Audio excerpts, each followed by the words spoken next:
This is Democracy Now!, democracynow.org, The War and Peace Report. I'm Nermeen Sheikh. We end today's show with a look at the new documentary about Democracy Now! And the life and career of our very own Amy Goodman. Democracy Now! Just celebrated its 30th anniversary at Riverside Church in New York last month. Well, 30 years ago, Amy, along with co-host Juan Gonzalez and Pacifica Radio, launched Democracy Now! As the only daily election show in public broadcasting in 1996.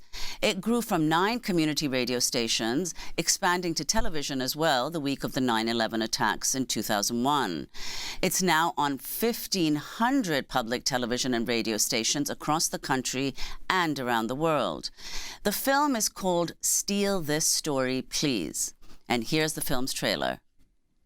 Hi, I'm Amy Goodman from Democracy Now! Right. Can you tell us what you think about President Trump saying climate change is a Chinese hoax? I'm sorry, I'm running late for a meeting. Thanks. Right, but you weren't running late when you were just standing there, so. My first impressions of Amy. What did you say to those who say that you're a war criminal? Man, she doesn't care what anybody thinks. Well, don't push me. I'm a journalist here. Independent media is the oxygen of a democracy. What do you mean by independent? Not being sponsored by corporations. Amy's chaotically brilliant at the spy game. We began on 9 radio stations. If she believes something, she's going to fight for it and get it out to the world. Straight up journalism. It came from my Jewish education that you ask questions. Sharif, can you talk about what's happened on the Gaza Strip?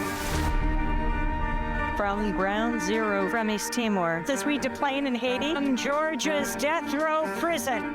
We had to smuggle in our recording equipment. This was extremely dangerous. We're accusing a powerful American corporation of murder. Without any warning, the military opened fire on the protesters. They put the guns to our heads. It is critical that we expose what is done in our name.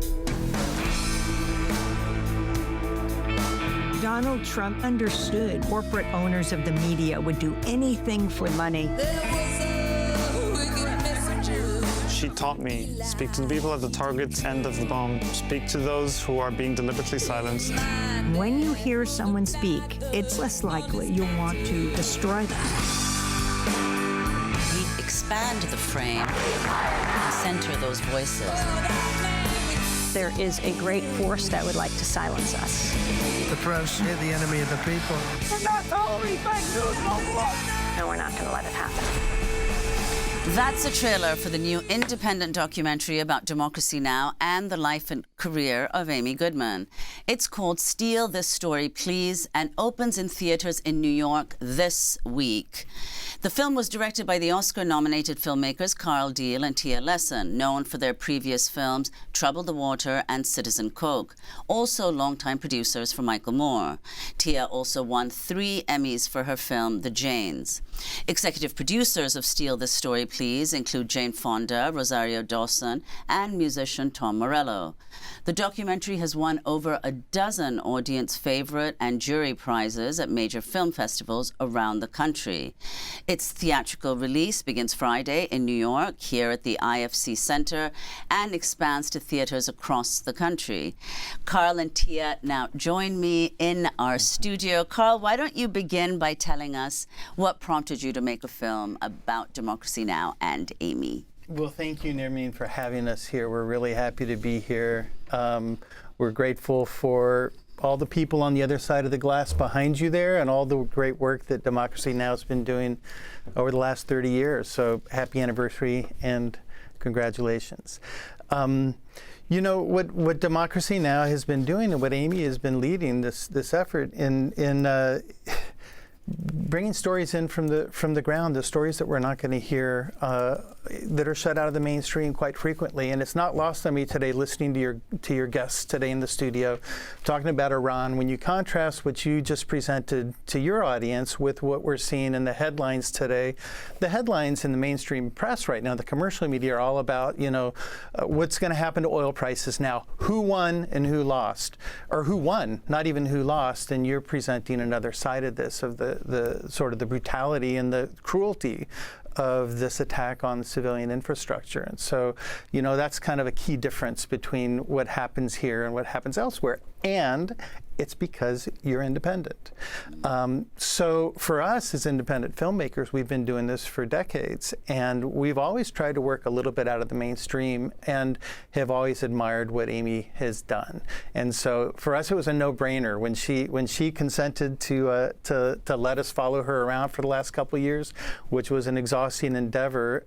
For us, it was an opportunity to say something in this really critical moment. Mm-hmm. And Tia, if we could, as we mentioned, the film has won multiple audience awards around festivals around the country. So if you could say more about how the film has been received by audiences and indeed by critics, it seems to have received excellent reviews. Well, thank you, Nermeen. Yeah, look, some would have you believe that the only nonfiction storytelling that audiences are interested in, is true crime stories and celebrity profiles. And, we think they're wrong. And I think our experience so far to date with this film proves that.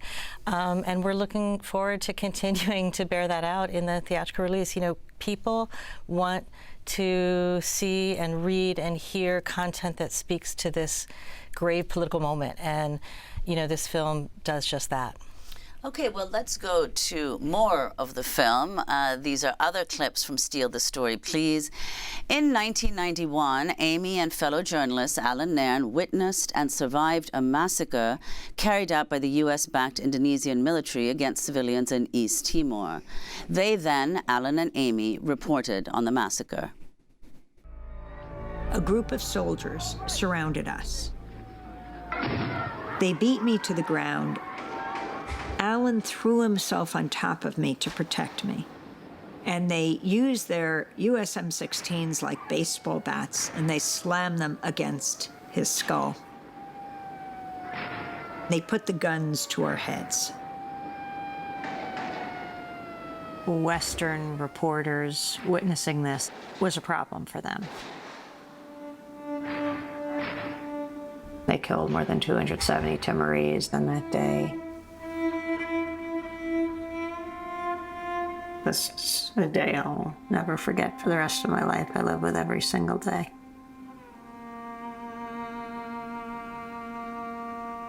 If we could somehow report it to the outside world, maybe that would be a way for the killing to stop. That was a clip from Steal the Story, Please, from 1991. In this next clip, Amy takes a call from President Bill Clinton on Election Day 2000. One thing that I just have seen Amy do over and over and over again. Mr. Mayor, we all packed in there to ask you questions. You're gonna trip it. It's okay. I'm from New York. If she has zeroed in on a target, she always finds a way to ask the questions no one else will ask, whether it's powerful corporate people or the President of the United States. $25, $30 gets you the DVD of our Sunday night event as we talked about independent media in a time of elections. It's Election Day 2000. This is the presidential race between George W. Bush and Al Gore. We got a call. I thought they said the White Horse calling. That's a historic bar in Greenwich Village where Dylan Thomas drank himself to death. And they said, the president would like to speak to you. I said, the president of what? And they said, the president of the United States. Oh, the White House, not the White Horse. So we go running into Master Control, and it's an alternative Latino music show. Gonzalo Alberto is at the controls. You hear salsa music loud, and underneath it all, President Clinton is saying, hello, hello, is anyone there? Mr. President, are you there? I am. Can you hear me? Yes, we can. Yes. You're calling radio stations to tell people to get out and vote. What do you say to people who feel that the two parties are bought by corporations and that their vote doesn't make a difference? There's not a shred of evidence to support that. That's what I would say. It's true that both parties have wealthy supporters, but... It was very interesting talking to the leader of the free world. So that's obviously an extraordinary moment.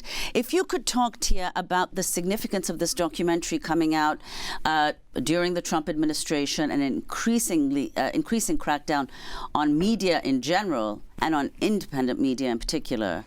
Well, that's right. Yeah, I mean, look, we saw in 1996 the Telecommunication Act accelerated the consolidation of media, and that has really, been chilling at this moment. There's so many journalists out there that want to report the news, that want to, aggressively ask the questions, and they are compromised, and they are censored, and they are silenced by their own networks that are trying to curry favor with the Trump administration, with corporate sponsors. And one of the remarkable things that we think of in terms of Amy's coverage over the years and Democracy Now! Is that it is not it's accountable only to its listeners. It's not accountable to corporate sponsors. It's not, beholden to government funding, and that's what makes you guys really different and so refreshing right now. And we have just 20 seconds, but talk about the significance of independently distributing this film. Well, that's right. We're actually going to be in about 80 art house theaters across the country. They're mostly nonprofits. We are a nonprofit distribution company that's putting out this film.